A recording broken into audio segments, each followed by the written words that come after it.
Bapak, Ibu, dan juga saudara yang terkasih, adik-adik dimanapun berada, saat ini kita bersama-sama kembali di dalam ibadah keluarga, tanggal 24 Juni.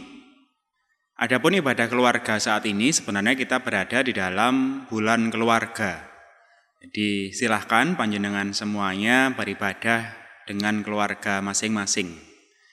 Adapun informasi yang harus disampaikan oleh majelis jemaat adalah pertama itu tadi, kita saat ini telah memasuki ibadah keluarga, jadi setiap Kamis hendaknya kita bersama-sama ibadah keluarga di rumah masing-masing dengan menggunakan media ibadah online yang disediakan oleh GKJW Jemaat Melaten ataupun dari Majelis Agung. Monggo panjenengan mengatur waktu bersama dengan keluarga agar di dalam bulan keluarga ini kita bisa beribadah bersama-sama.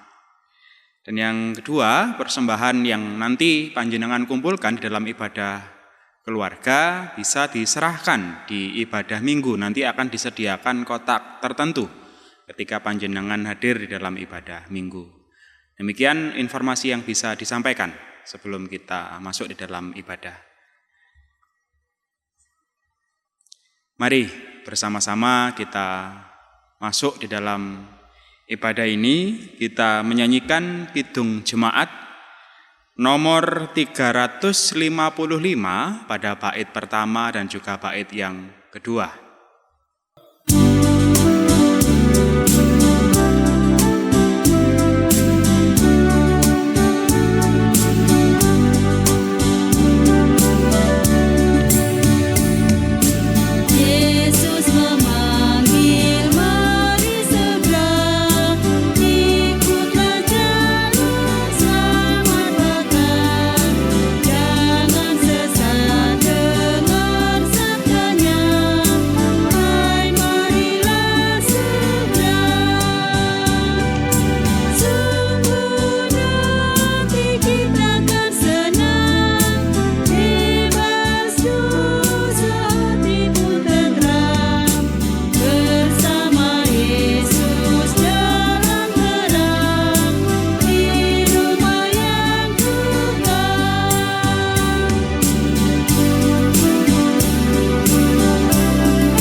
Mari bersama-sama kita masuk di dalam saat teduh. Di dalam hati kita mengucapkan yang demikian. Pertolongan kehidupan kita hanya berasal di dalam nama Allah Bapa, pencipta langit dan bumi, yang kekal kasih setianya dan yang tidak pernah meninggalkan pekerjaan tangannya. Salam damai sejahtera yang berasal dari Allah Bapa serta Tuhan Yesus menyertai saudara sekalian. Amin. Kita muliakan nama Tuhan kembali.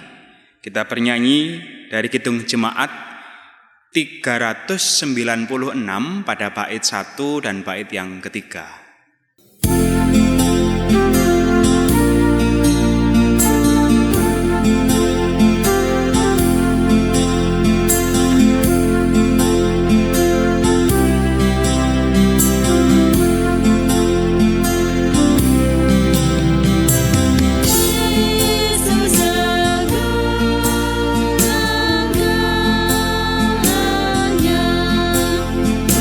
Mentari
Sebelum bersama-sama kita mendengarkan pemberitaan firman Tuhan, marilah kita berdoa terlebih dahulu.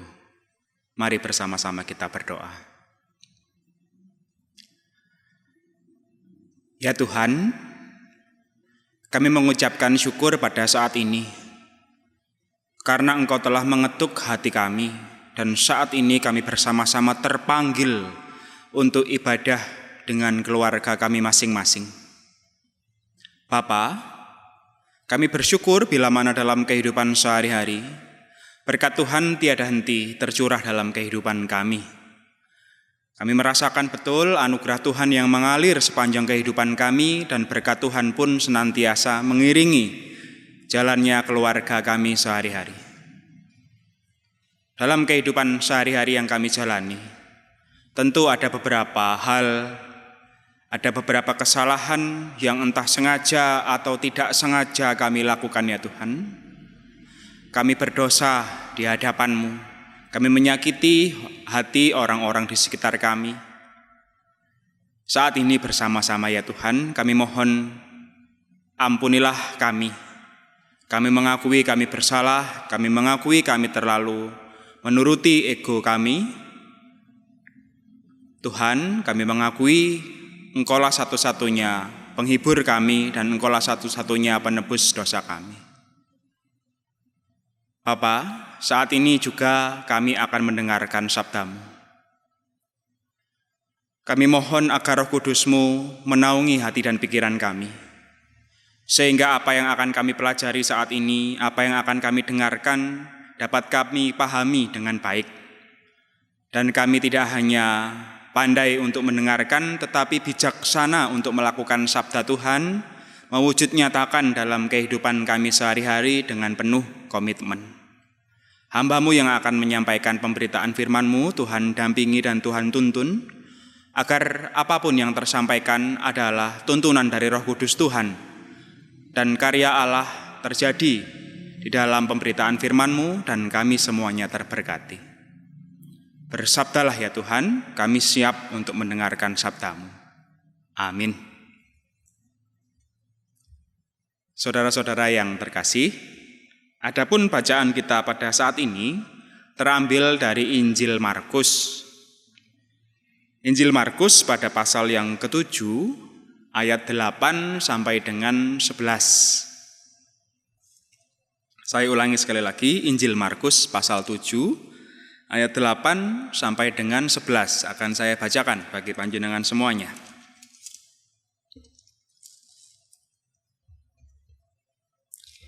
Injil Markus pada pasal yang ke-7, ayat 8 sampai dengan yang 11.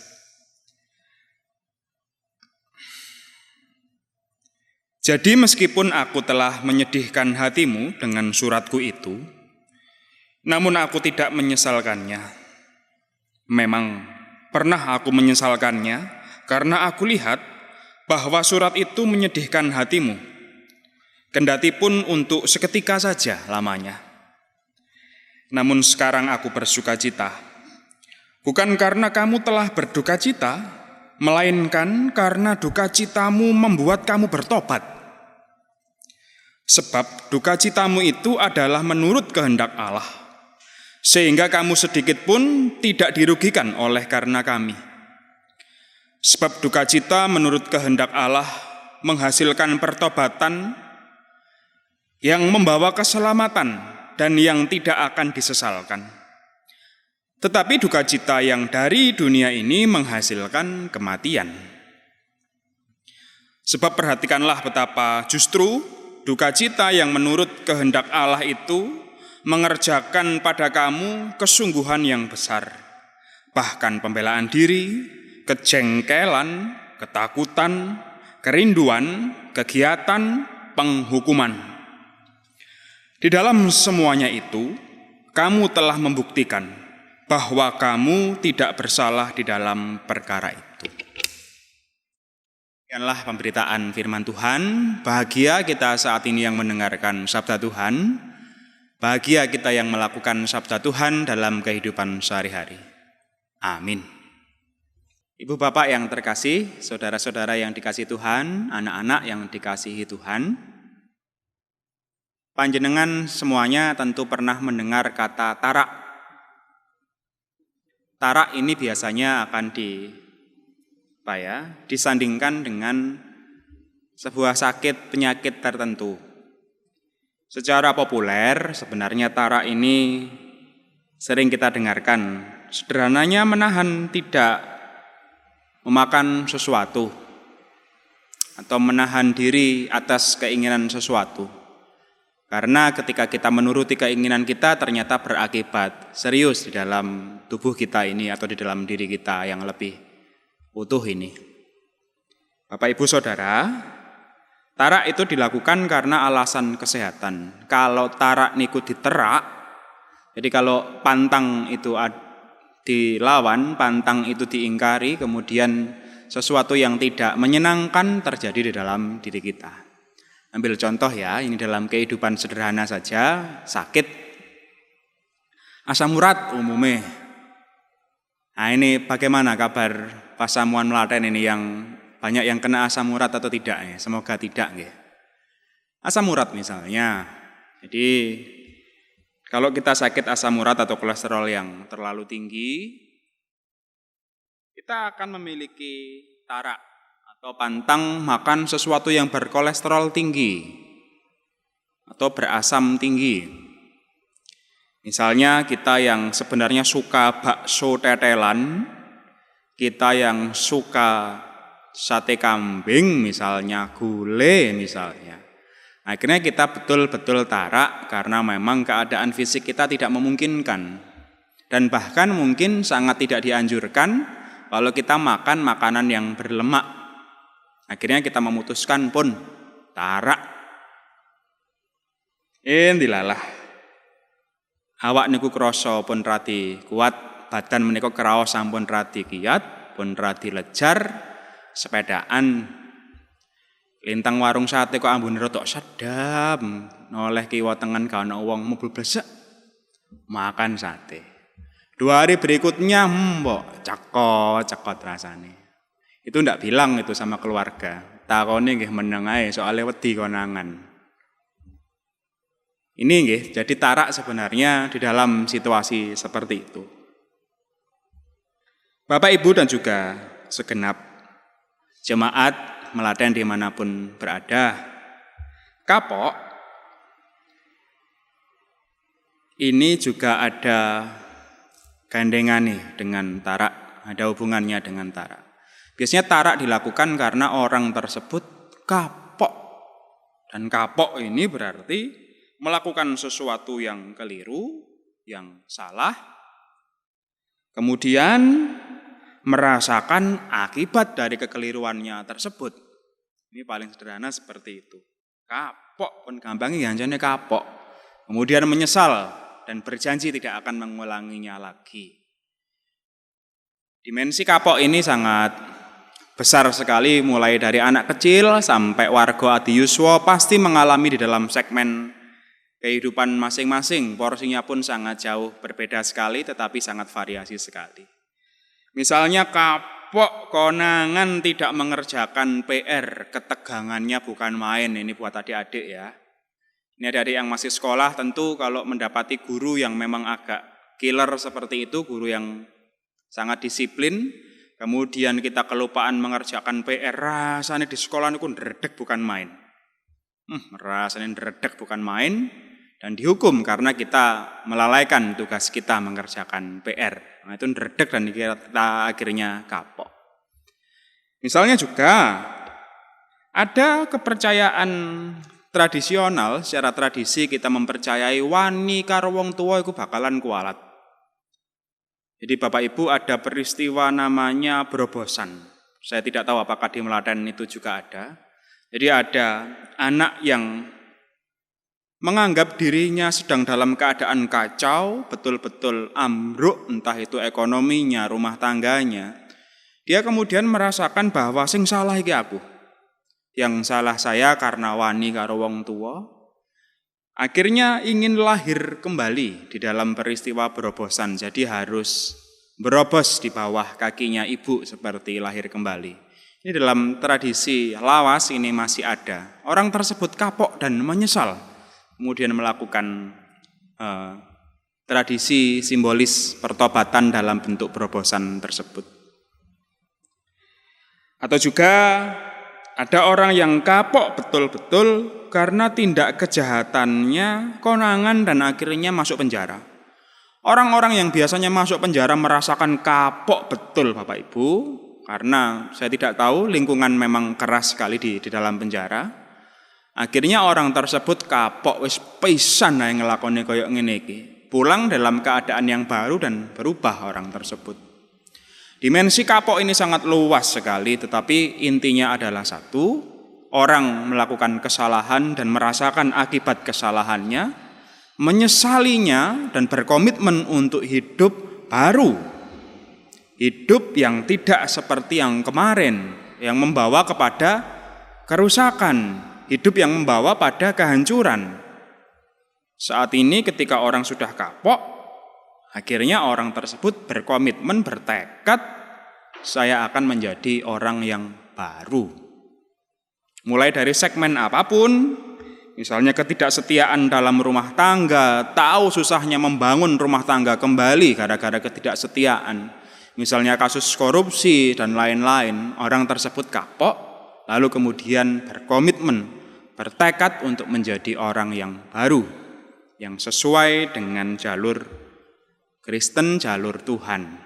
Artinya tidak melakukan kegiatan yang kemarin. Bacaan kita sebenarnya sedikit banyak juga berbicara tentang kapok. Pasamuan Korintus, jemaat di kota Korintus ini, kalau di dalam bacaan Korintus pasal yang pertama, mereka ini banyak sekali peristiwa yang menunjukkan kacau sekali pasamuan Korintus. Mulai dari perpecahan jemaat gara-gara sugih melarat, gara-gara stratifikasi sosial yang sangat tajam, akhirnya ada kecemburuan, ada gengsi-gengsian dan lain-lain. Ada juga perpecahan di dalam ajaran. Oh, aku pasukane Apolos, aku pasukane Kefas dan lain-lain. Jadi beda partai, beda kepercayaan, mengaku memiliki rasul atau guru yang berbeda-beda. Mereka pecah. Dan juga banyak hal, ketidaksetiaan dalam hubungan keluarga. Jadi banyak sekali persoalan yang terjadi di pasamuan Korintus, yang notabene sebenarnya waktu itu adalah kota pelabuhan besar sekali pada waktu itu. Pasamuan Korintus merasakan bahwa memang apa yang dirasakan oleh jemaat akhirnya juga membawa pada penderitaan tertentu. Memang surat ini ditujukan kepada orang-orang yang tidak melakukan tindak kejahatan, tidak melakukan tindak kesalahan, dikasih kekuatan oleh Paulus. Saya bersyukur sebab kalian semuanya berduka cita. Paulus bersyukur karena mereka benar-benar bertobat. Mereka yang sebenarnya sebelumnya adalah orang-orang yang kacau balau, pasamuan yang penuh gengsi, pasamuan yang penuh perpecahan, akhirnya mereka hancur dan mereka merasakan bahwa benar hidup kalau menuruti seperti ini saja akan rusak, dan mereka merasakannya. Oleh sebab itu ada pertobatan yang dilakukan. Jadi sedikit banyak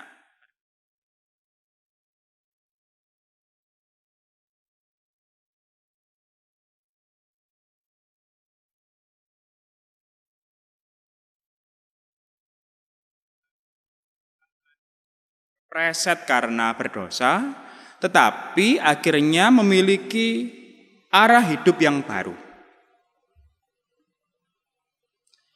Kapok adalah sebuah batu lompatan yang sangat penting di dalam keimanan.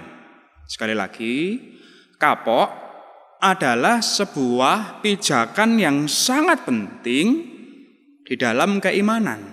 Ketika orang lahir kembali, bisa juga dilalui karena kapok ini. Jadi bersyukurlah kita semua yang pernah kapok, Bapak Ibu. Boten ngapok lho ngene iki nggih. Tetapi bersyukurlah kita semua yang pernah mengalami kapok. Melakukan kesalahan, merasakan akibatnya terus kapok. Menyesal dan akhirnya menjadi orang yang baru. Menjadi orang yang benar.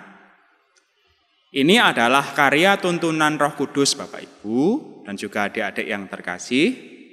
Jadi kita semuanya dibimbing ketika kita sudah tahu bahwa kita bersalah, menyesali dan betul-betul mengakui kesalahan kita, kemudian kita pun diberi kesempatan kok.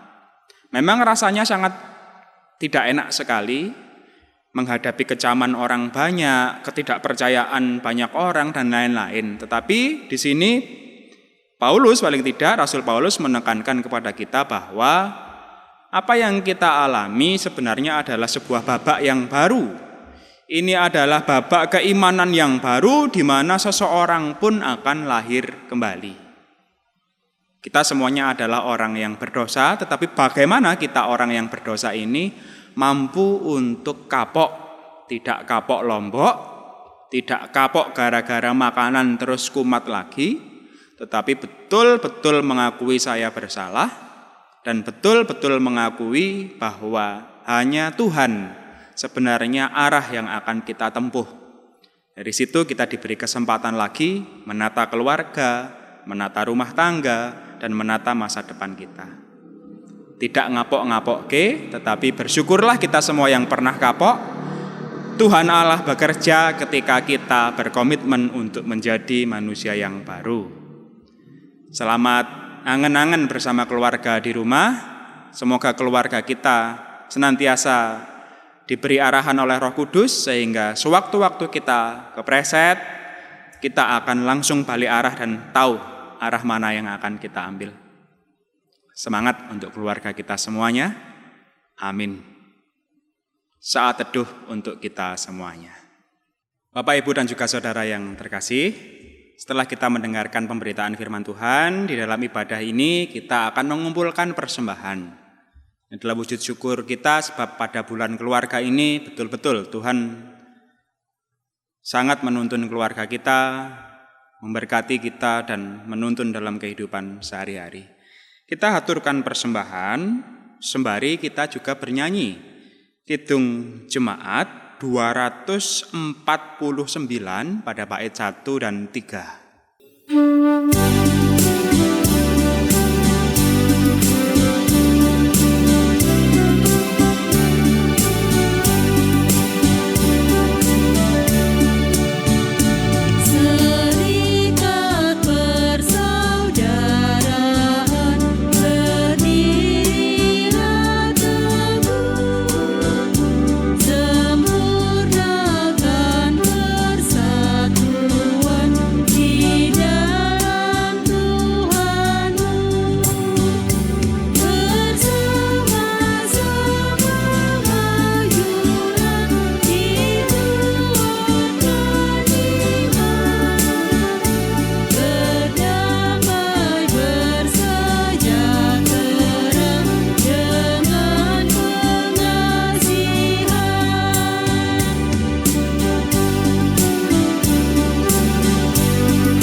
Mari bersama-sama kita masuk di dalam doa syafaat, dilanjutkan doa persembahan, dan kita juga doa berkat. Bersama-sama kita masuk di dalam saat-saat berdoa, kita berdoa. Terima kasih ya Tuhan, pemberitaan firman-Mu telah kami dengarkan. Terima kasih Engkau telah menuntun kami, membuka kesadaran kami kembali, bahwa dalam kehidupan yang kami jalani tentu kami adalah hamba-hamba-Mu yang pernah jatuh di dalam dosa. Kami pernah melakukan kesalahan dari yang kecil sampai dengan yang menurut kami sangat besar sekali. Terima kasih ya Tuhan, bila mana Engkau telah menuntun kami dan membuat kami untuk menyesali itu semuanya. Kami yang ada saat ini adalah anak-anak-Mu yang berusaha untuk hidup seturut dengan kehendak Tuhan, hidup menjadi lebih baik dan menjadi manusia yang senantiasa diperbaharui. Bapa, dampingilah kami di dalam proses kami beriman kepadamu ini. Saat ini kami menyerahkan keluarga kami ya Tuhan. Kami serahkan kepadamu anggota keluarga kami. Kami mohon agar Tuhan senantiasa menguatkan kami sekeluarga. Suka duka yang kami alami, Tuhan yang menguatkan kami agar kami bisa bersama-sama bergandengan tangan dan maju hidup seturut dengan kehendak Tuhan dan menemukan berkat-berkat-Mu. Dan tetap yakin kami sekeluarga bahwa Engkaulah juru selamat kami di dalam kehidupan kami sehari-hari. Kami serahkan keberadaan anak-anak kami yang masih sekolah, yang sudah bekerja, yang merindukan jodoh pemberian-Mu, yang merindukan pekerjaan. Kami mohon Tuhan menuntun anak-anak kami di dalam proses mereka menuju dewasa. Kami menyerahkan anak-anak kami yang telah dewasa, yang mencari jodoh dan juga mencari pekerjaan, kami serahkan kepadamu ya Allah, kuatkanlah mereka dan berilah mereka kelegaan pada waktu yang Engkau berikan kepada mereka. Jangan biarkan anak-anak kami putus asa ya Tuhan. Bapa, kami juga menyerahkan keberadaan jemaat yang sakit. Ini adalah saudara-saudara kami ya Tuhan. Kami mohon dengan sangat, bila mana ada saudara-saudara kami yang sakit, Tuhan menguatkan, Tuhan menjamah. Dan biarkanlah karya jamahan Tuhan juga mengalir atas diri kami, sehingga kami juga merawat orang-orang di sekitar kami yang sakit dan kami peduli. Demikian juga warga Parimatan yang lain, bila mana ada saudara-saudara kami yang membutuhkan pertolongan, Tuhan bukalah hati kami, dan kasih-Mu dapat tersalur dalam jiwa raga kami, sehingga kami mampu memperhatikan saudara-saudara kami. Bapa, kami menyerahkan warga jemaat secara keseluruhan. Kami menyerahkan gereja-Mu ini di mana kami pun tinggal hidup bersama-sama di sini. Kami mohon Tuhan memberkati para pelayan-Mu, penatua, diaken, ketua-ketua kelompok, dan setiap keluarga yang ada di Meladan ini. Tuhan memberkati jemaat Meladan ini. Bapa, kami menyerahkan keberadaan bangsa dan negara kami.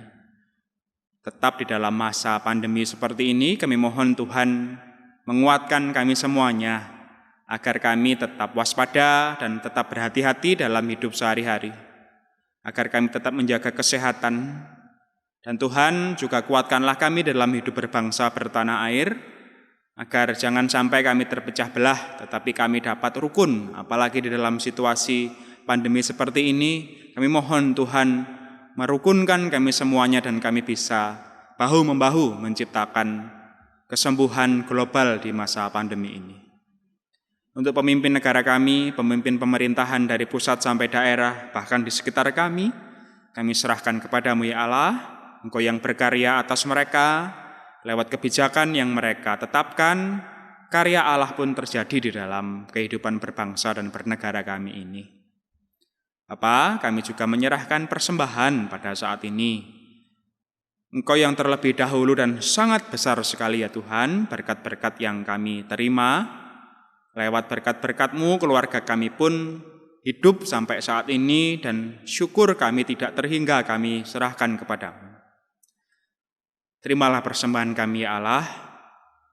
Kami mohon Tuhan menguduskan persembahan kami, agar persembahan ini nantinya juga akan dikelola dengan sebijaksana mungkin, dan berkat Tuhan pun akan terjadi di dalam gereja kami, dan secara umum di dalam Gereja Kristen Jawa Wetan, di dalam skop Majelis Agung.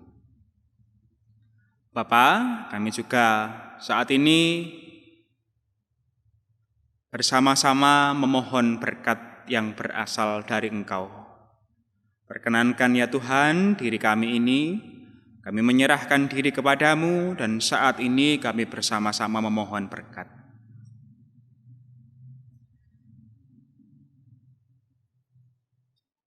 Kasih karunia dan damai sejahtera yang berasal dari Allah Bapa, dari Tuhan Yesus dan Sang Roh Kudus, kiranya senantiasa hadir di dalam kehidupan saudara-saudara, di tengah-tengah keluarga saudara-saudara, saat ini sampai selama-lamanya.